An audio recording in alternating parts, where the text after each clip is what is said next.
Hello YouTuber family, કેમ છો સૌને? ગુડ મોર્નિંગ, જય શ્રી કૃષ્ણ. આજે શ્રાવણ માસનો છેલ્લો સોમવાર. હર હર મહાદેવ, હર હર મહાદેવ.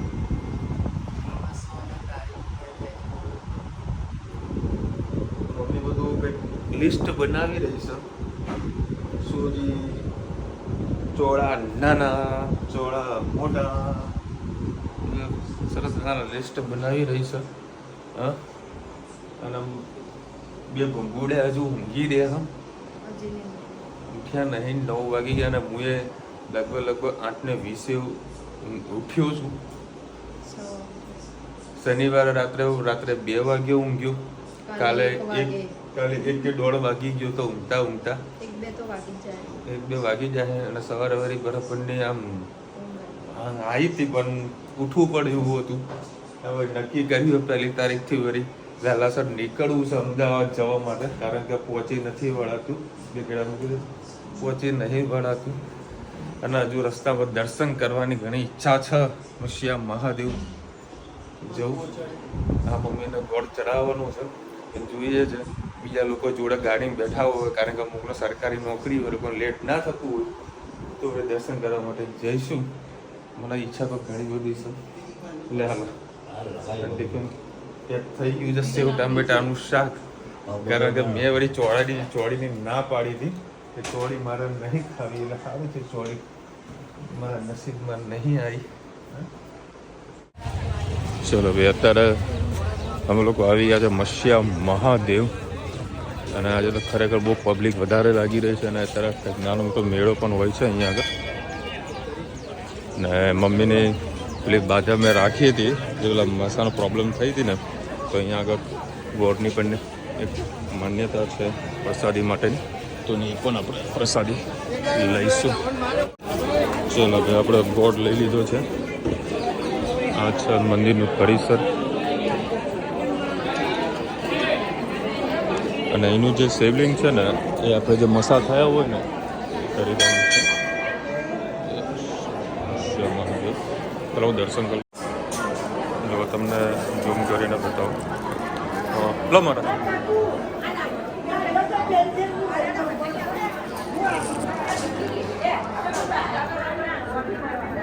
શિવલિંગ છે ને, જે આપણે જે મસા થયા હોય ને એ તરીકાનું છે.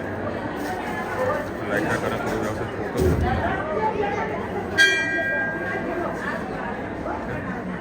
એના નામ છે, એના કારણે તરીકે થાય છે.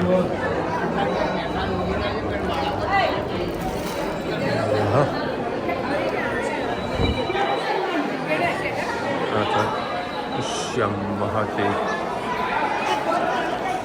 રસના સૌને મારા સાંજના રસોડામાં આપનું સ્વાગત છે. આજે બનાવીશું ચોરી, રીંગણ અને બટાકાની સબ્જી. રોજ રોજ શું બનાવ્યું કન્ફ્યુઝન ખૂબ થઈ જાય છે.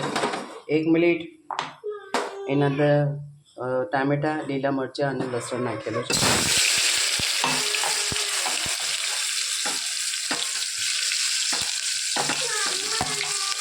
આ ઓન કરવું. એક તમાલપત્ર નાખી,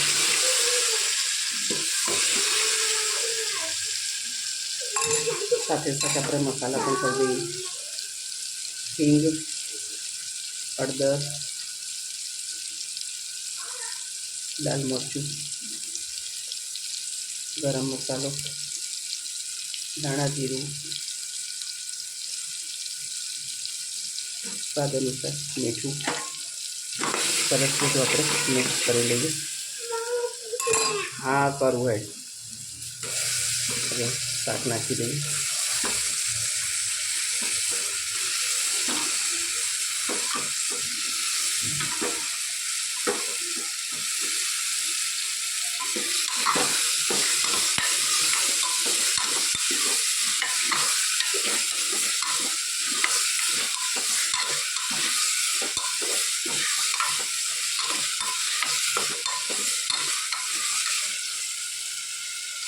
બે મિનિટ એને થવા દઈએ. સબ્જી તમને કેવી લાગે? અત્યારે 5 વાગ્યા છે. 5 વાગ્યાનો માહોલ તો જુઓ. ચાલો, આ વરસાદ એટલો વરસી રહ્યો છે. વીજળીના કડાકા ભડાકાની સાથે મોજ આવવાની છે. જો અવાજ કેટલો બધો આવી રહ્યો છે અને આખું અંધાર પણ થઈ ગયું હોય. આ મોસમમાં રામભાઈની જરૂર છે. છે ને રામભાઈ એ કોણ ભાવ એ આપણે આવે રમ આવે ગરમ ગરમ. એવું? હા હા હા મોજ. હમણાં અત્યારે ઋતુદાનો ફોન આવ્યો હતો કે વરસાદ બી જોરદાર પડી રહ્યો છે મહેસાણા, અને એ વરસાદ ખેંચાની અમદાવાદ આવ્યો છે. અને હજુ 5 વાગ્યાનો ટાઈમિંગ છે. જુઓ ખાલી 5 વાગ્યા વરસાદમાં આવી હાલત થઈ ગઈ છે. અને હું અત્યારે વળી ચાલુ છે મારું ફોટો સેશન. તેના વળી આ શર્ટના પ્રેસ કરવા પડે છે. જુઓ આ બધું વળી માલ સાઈડમાં કાઢીને રાખેલું હોય આ બધા શર્ટને પ્રેસ કરવાની છે. એકચ્યુઅલમાં આ માલ છે ને પ્રેસ સાથે જ આવતો હોય છે, પરંતુ શું છે કે અપડેટ નાખવાની હોય ને તો મારે અહીંયા પ્રેસ કરીને તેનું ફિનિશિંગ વ્યવસ્થિત લાગે, એના કારણે પ્રેસ કરવી જરૂરી છે. બધા કામ ટકાટક પૂરા કરી નાખીએ વ્યવસ્થિત ફોટા પાડીએ.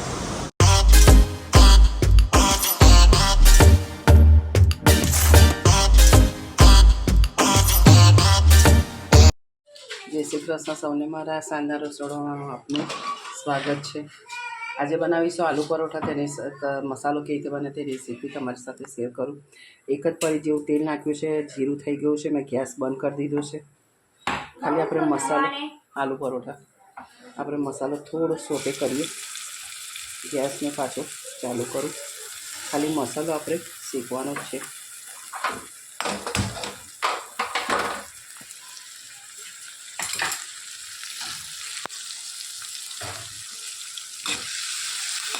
જીરું આપણું પહેલાં થઈ ગયું છે.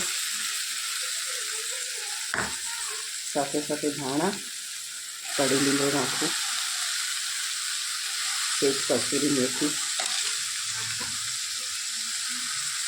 સ્વાદ અનુસાર મીઠું, હળદર, ધાણા જીરું, ગરમ મસાલો, સેજ હિંગ. આના અંદર મેગી મસાલોનો ટેસ્ટ ખૂબ સારો આવે છે, એટલે 1 પેકેટ આજે એમાં એ નાખીશ. તમે પણ નાખીને જોજો. ગેસ આપણે બંધ કરી દઈએ. શેકવાનો જતો થોડુંક આમચૂર પાવડર નાખીએ.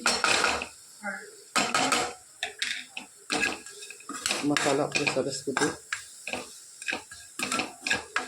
ગરમ જ કરવાનું છે, મસાલાનો કાચો ના લાગે એટલા માટે.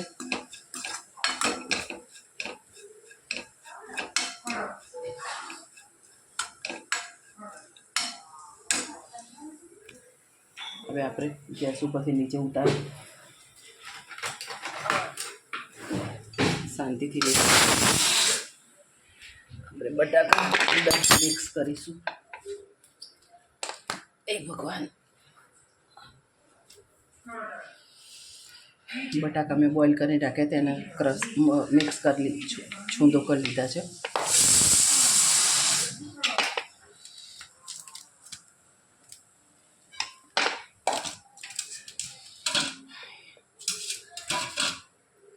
સરસ બધું આપણે મિક્સ કરી લઈએ. બંધ કરીને મિક્સ કરી દો. સરસ મિક્સ કરી દીધું. હવે મેદાનો લોટ બાંધી દઈએ. ને આગળ તમે આ પરોઠા મેં કેવી રીતે બનાવ્યા કોમેન્ટમાં બતાવું તમને. ત્યારે વિશાલ મોડો આવશે એટલે અત્યારે કાચા પાકા રાખ્યા છે. વિશાલ આવશે એટલે ગરમ ગરમ એને તેલ લગાવી અને શેકીને આપી દઈશું. અમે આ રીતે આલુ પરોઠા બનાવે છે. કોમેન્ટમાં ચોક્કસ છે કે જો અમારા આલુ પરોઠા તમને કેવા લાગે.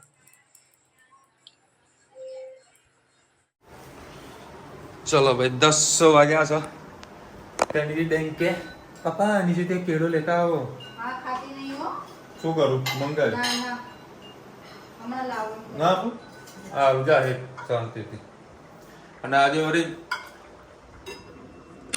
વરસાદની આગાહી ખોટી પણ એવું લાગી રહ્યું હે. અમદાવાદ કે મેવાડાની વરસાદની આગાહી નથી આવી, અને આજે વળી શું જુઓ અમદાવાદમાં અને મહેસાણામાં સારો એવો વરસાદ વરસ્યો. અંબાલાલ આજે ખોટા પડી ગયેલો હતા. ચલો ભાઈ અત્યારે આ શું છે? સવારનું શાક અને મારા માટે બનાવી રહી છે રોજુદા દહીં તીખારી. તેલ ગરમ કરી દીધું છે અને લસણ મરચાં સહેજ જીરો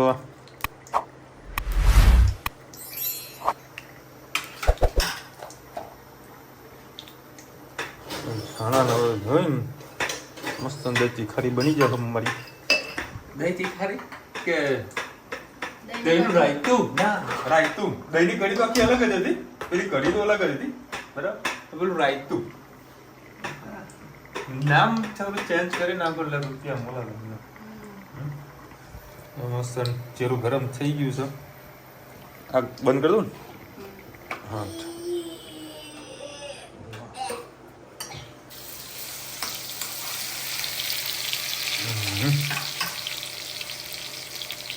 સહેજ હિંગ, સ્વાદ અનુસાર હળદર, ગરમ મસાલો, ધાણા જીરું, ગરમ મસાલો ના મરચું.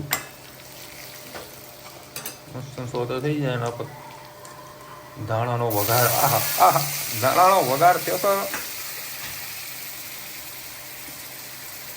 સ્વાદ અનુસાર મીઠું. હા હા હા, જસ સુગંધ આવી રહી છે. ચકાચક ભાઈ. હા ના સહેજ મરચું એવું. હા 10 વાગે 10 વાગે તીખું નહીં ખાવાનું. હા હા, આવું કયા મહારાજે કીધું તને? હજમ ના થાય. તમે ક્યાં ચાલવા જાઓ છો? એ ખરું. પાટલેથી પાટલે પાટલેથી ખાટલે. હવે 10 વાગે ક્યાં ચાલવા જવાય? 10 વાગે ચાલવા ના જવાય. હવે એક કામ કર, દહીં મિક્સ ના કરે તમે. દહીં તો ઉપરથી અમે મિક્સ ના કરાય ને તો મિક્સ થઈ જાય. હા. બંધ ગેસમાં જ દહીં એટલે મારે નખાય. જેટલું તીખું ખાવું ને એટલું હું ખાઈ જતું. બંધ ગેસમાં જ નખાય દહીં, નહીંતર સો વાંધો કઢી નહીં. થઈ જાય. હા ને કરી દઈએ. જો ઉપરથી ખાલી નાખો ના ને. ના ના નહીં નાખવું, નથી નાખવું ભાઈ સાહેબ. બસ આમ નામ કર દો, આમ થઈ ગયું. જો ભાઈ ભાવનગરમાં પણ વરસાદનું એટલે મહેસાણામાં રેડ એલર્ટ આપ્યું છે, અમદાવાદમાં રેડ એલર્ટ આપ્યું છે. રેડ એલર્ટની વચમાં મસ્ત વરસાદ પડતો હોય અને આવી દહીંની તીખારી ખાવા મળતી હોય, ખરેખર ઇન્સ્ટન્ટ બનાવી છે, બહુ સુપર બની છે. 1 મિનિટમાં રેડી થઈ જાય. જો શાકભાજી મોંઘું થઈ જાય, શાકભાજી મોંઘું થઈ જાય ને 12 રૂપિયામાં 2 જણા 1.5 જણા આરામથી જમી શકે. હું એ 1.5 જણા શું કેવું? એક દહીંનું લાવી દેવાનું અને આ મસ્ત દહીં તીખારી બનાવે. મોજ મોજ ના જોડા ગરમા ગરમ આલુ પરોઠા અને સવારનું શાક. ચલો ભાઈ, ધન્વીને તાર ઉપર મૂકવા ગયો. ધન્વી કે પાપા વિડીયો પતી ગયો. જો ભાઈ બૂમ આવી ને એને બહુ ખબર પડે છે. આજે ખાસા બધા લોકોએ ધન્વીને કમ્પ્લેન કરી છે. વન બાય વન બધાની કમ્પ્લેન સાંભળીએ આપણે. અને મંગળવારે અને બુધવારે મહેસાણા અને અમદાવાદમાં ફૂલ વરસાદની આગાહી આપેલી છે. ના ભાઈ ના, જવું તો પડશે જ ને. હવે સિઝન ચાલુ થઈ છે, હવે દોડધામ તો કરવી પડશે ને. આજે ભાઈ અમદાવાદ સારો વરસાદ પડ્યો, મેવાણા મેં પડે. ભાઈ બી વરસાદ તમને જે બતાવ્યો ને એમાં વીજળીના કડાકા ભડાકા થયા. આઈ થિંક 15 મિનિટ 20 મિનિટ અડધો કલાક સુધી વરસાદ પડ્યો, પછી બંધ. તમે તમારા રેસ્ટોરન્ટમાં પૈસા આપો છો કે ફ્રીમાં? અમારે તો ફ્રી હોય ને, મજા મોજ. અમારે તો ઘરનું ખેતી છે ને બધા પૈસા આવ્યા કોઈ હે તમારા પૈસા ના હોય કઈ. તમે અહીં જાઓ, તમારી જ રેસ્ટોરન્ટ આવી જાઓ.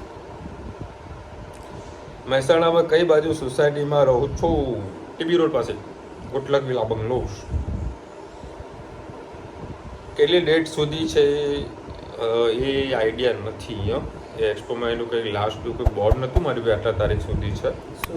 પેલું આપણે કાલે નવરાત્રિ જોવા નથી, નવરાત્રિ એક્ઝિબિશન, તમને આઈડિયા નથી. હું અમદાવાદ મણિનગરથી. તમે અમારા ઘરે ગણપતિ બાબાના દર્શન કરવા આવજો 100%. મને અગર બાજુ આવવાનું થશે તો 100% તમને યાદ કરીશું. બાકી તમે આપણા ઘરે આવી જાઓ, બરાબર. આપણા ઘરે બી ગણપતિ દાદા બેસાડવાના છે. હા, આઈ થિંક 4થું વર્ષ છે. ધનીબેનના હાથ બહુ ચાલતા લાગે છે હેતના માટે. ઓકે નૈનાબેન, ભેગી કોમેન્ટ લો. 2-3 કોમેન્ટ આવી છે કમ્પ્લેન વાળી. તમે અમારી કોમેન્ટ વાંચતા ના થાય બેન. મારે તમારી ઘણી બધી કોમેન્ટ વાંચી જ છે. અમુક વખતે બીજા લોકોને પણ ચાન્સ આપવો પડતો હોય છે, બરાબર. તમને ના ગમે એવું કાંઈ લખવા, એવું ગમવાનું કોઈ હેડેક નથી. બધાને અમને ગમતું જ હોય છે, બરાબર. તમે લખો. બધાને જોઈને મજા લે છે. તમે હેતને શીખવાડો છો કે બેનને ના મરાય, તો બેનને શીખવા દો કે મોટા ભાઈને ના મરાય. અમે બેન હેતને અને ધન્વીને બંનેને કહીએ છીએ કે એકબીજાને ન મરાય, ચાહે મોટું હોય ચાહે નાનું હોય. પણ ધન્વીનું મગજ આજામાજી છટકલી હોય છે. એને જ્યારે પણ ધન્વી હેતને મારે એટલે અમે એને થોડું ટીચીએ છીએ, ધન્વીને બરાબર થોડું બોલાવડે છે ને એટલે સુધી મતલબ મારે છે એટલે એના પર એનો વાલ બને પ્રેમ કરે છે. આમાં એને પ્રેમ સમજીએ પણ હેત સમજે નહીં બરાબર. જો કે પ્રેમ બહુ વધારે પડતો પ્રેમ થઈ જાય છે બરાબર. એને મારું ને મતલબ મારું એટલે આમ થોડું ધમકાવું ને, મેં એને કહું છું કે હેત ભાઈને તું સોરી બોલ. નહીં બોલું ગાળા તો અમને એ દેવાડી દે. બાકી એના મનમાં એવું કંઈ નથી કે ભાઈ મારવાનું, જાણી જોઈને મારવાનું, એવું કાંઈ નથી. એ મજાકમાં લે છે, એ સિરિયસલી નહીં.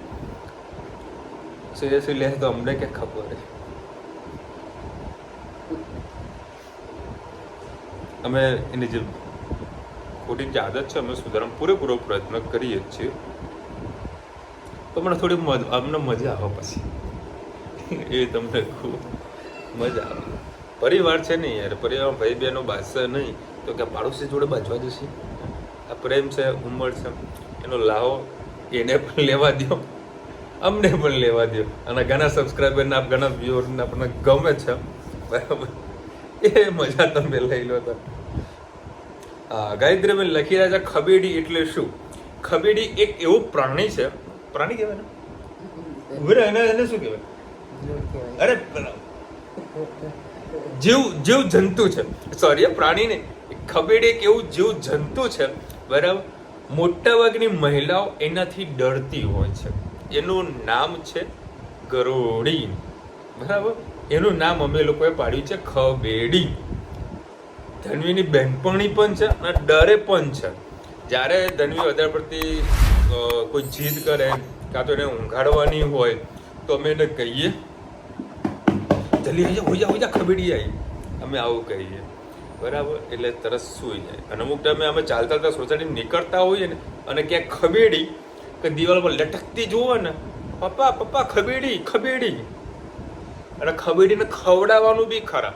આજે તમને કાચ દેખાય છે ને તો ખબેડી ત્યાં પાછળ હોય ને બરાબર, તો બોલાવો અમને કે પાપા ખબેડી બેઠી છે, લાવો એને મમ ખવડાવીએ. ડરે પણ છે અને એને વાલ પણ કરે છે. સમજો હવે ખબેડીને જો વાલ કરતી હોય તો મારે હેતને કેવી રીતે વાલ કરે?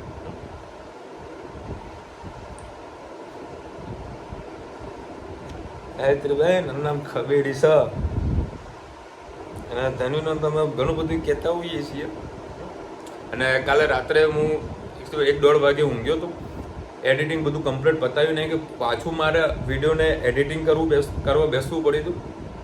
કારણ કે અમુક વખતે છે ને વિડીયો શૂટ કરતા હોઈએ ને તો અમુક વિડીયો કેમેરા શૂટ થઈ જતા હોય જે બતાવવા ના જોવું હોય બરાબર. એવું ધન્વીબેન બેઠા હતા બરાબર. મને આઈડિયા હતું, મને ખબર પડી કે મેં ધન્વી રીતે બેઠી હતી બરાબર. કારણ એને કપડાં નહોતા પહેર્યા. મને ખબર કે આવી તો બેઠી હું તો હમણાં વિડીયો એડિટિંગ કરવા બસ ને તો પતાવી નાખ્યું. પણ મેં મારું ધ્યાન રહ્યું નહીં. પછી મેં વિડીયોને એડિટિંગ પણ કર્યું, અપલોડ પણ કર્યું. અને અપલોડ કરતાં ટાઇટલ લખવા જતો હતો ત્યારે મને આઈડિયા મેં તું સારું વિડીયોને અમુક પોર્શનને કટ કરવાનું મારે રહી ગયું. પાછો વિડીયો એડિટિંગ કર્યો, અપલોડ કર્યો, એમ કરીને 1-1:30 વાગે હું આવું થાય. હે ભાઈ, ડેલી વ્લોગનું કામ કરતા હોય ને તો આપણું જે રૂટીન જે કામ છે ને એને તો કરવું જ પડે બરાબર. એના કારણે હું ઇન્સ્ટાગ્રામમાં અનએક્ટિવ છું, વધારે એક્ટિવ નહીં રહી શકતો. કારણ કે ધંધાનું પણ જોવાનું પ્લસ વ્લોગનું જોવાનું હોય. આ 10:30 વાગ્યા છે, હજુ છોકરાઓને રમાડવાનું હોય. એના પછી એડિટિંગ અપલોડિંગ કરીને પછી શાંતિથી સૂવાનું. અને એમાંય પાછું કાલથી કંઈક પ્લાનિંગ મેં એવું કરેલો છે. કાલ તો મેં નહીં પડે, હવે સવારે 8 વાગ્યાથી મારે નીકળી જવું છે. કારણ કે પહોંચી નથી વળાતું. કારણ કે 11:30-12 વાગે તો ઓફિસે પહોંચતું હોઉં છું. તો થોડું વહેલાસર પહોંચવું ઓફિસે. તો ઓફિસના બીજા જે કે પર્સનલ જે કામો છે, ફોટોગ્રાફી કરવાના, તે બધું માલ વ્યવસ્થિત ગોઠવો, કે કસ્ટમર સાથે વાત કરવી, તે બધું હું હવે કરી શકું. કારણ કે સિઝન બહુ નજીક છે. હવે જે છે આ 1 જ મહિનો છે. અને હવે બહારના જે બધા વેપારીઓ ખરા, બેંગ્લોરના, સાઉથના છે, કર્ણાટકાના છે, પુણેના છે, મહારાષ્ટ્રના બીજા ઘણા બધા કસ્ટમરો છે, એમપીના છે, તે બધા 15 તારીખથી બધું ખરીદી કરવાનું ચાલુ કરશે હોલસેલની અંદર. એટલે એની પણ હવે તૈયારીઓ આપણે ચાલુ કરી નાખવી છે. ચાલુ તો ઓલરેડી કરી જ નાખી, મહેનત તો કરી જ રહ્યા છે. પરિણામ પ્રભુ ક્યારે કેવી રીતનું આવશે એ તો પ્રભુને ખબર. આપણું કર્મ છે કે ભાઈ વહેલાસર ઉઠો, 8:30 વાગે ઘરેથી નીકળો અને 10 વાગે ઓફિસે પહોંચો. ભલે લેટ આવું, મને કાંઈ તકલીફ નથી. 8 વાગે આજે ઓફિસથી નીકળ્યો હતો, બરાબર. એ લેટ મને પોસાશે, પણ વહેલું જવું એ પણ ઇમ્પોર્ટન્સ છે. મોડા જઈશું તો કશું કામ નહીં થાય, વહેલા જઈશું તો બધું કામ થશે. આવો તો પ્રોગ્રામ ગોઠવ્યો છે, પછી જોઈએ શું પ્રોગ્રામ ચેન્જ થાય છે. ઉઠા ઉપર આધાર છે. ચલો મળીશું નવા વિડીયો સાથે, નવા મોજ મસ્તી સાથે. ત્યાં સુધી અમને આપણો જય હિન્દ, ભારત માતા કી જય. અને વિડીયો ગમે તો ફટાફટ લાઈક કરો, શેર કરો, સબસ્ક્રાઈબ કરવાનું ભૂલતા નહીં. રાધે રાધે.